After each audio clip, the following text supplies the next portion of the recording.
Once again, let us look from here to the ancient site of Susa Palace, traveling back in time and space to 474 BC, the 12th year of King Ahasuerus' reign. When Haman plotted to kill all the Jews, he used the popular practice of the time of casting lots and set the date on the 13th day on the month of Adar. That is, the 13th day of the 12th month. Casting lots in their language is called casting Purim. Esther chapter 9 records that Jews throughout the king's provinces had gathered together to defend their lives on the 13th day of the 12th month, and on the 14th day they rested, while Jews in the fortress of Susa gathered and defeated their enemies on the 13th and 14th days, and rested on the 15th.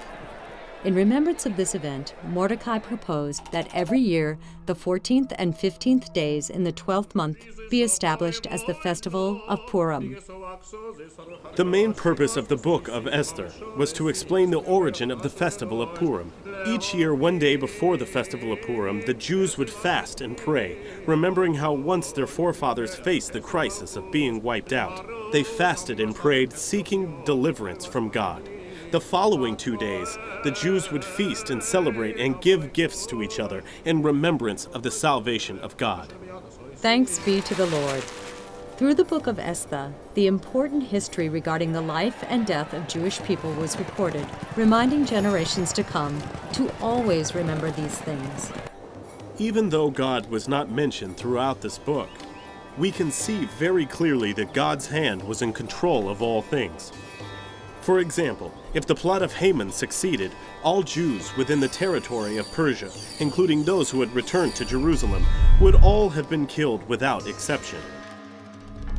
Among those who had returned to Jerusalem were Zerubbabel and his descendants.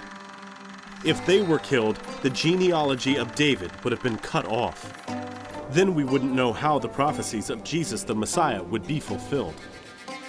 God miraculously saved the Jewish people through Esther. Later, at God's timing, the Lord Jesus was born in Bethlehem to fulfill God's plan of salvation for all mankind. My dear friends, we can see clearly in the book of Esther how God worked not only in individual lives, but also in national affairs. Therefore, we should never lose heart or be discouraged, no matter how terrible the circumstances right now, for the final victory will surely be on God's side. Goodbye now, my dear friends, brothers and sisters. May God bless you. At Spring of Water International Ministries, we invite you to journey with us, giving seed to the sower and bread to the eater. Isaiah 55:10. To find out more, follow Spring of Water International Ministries.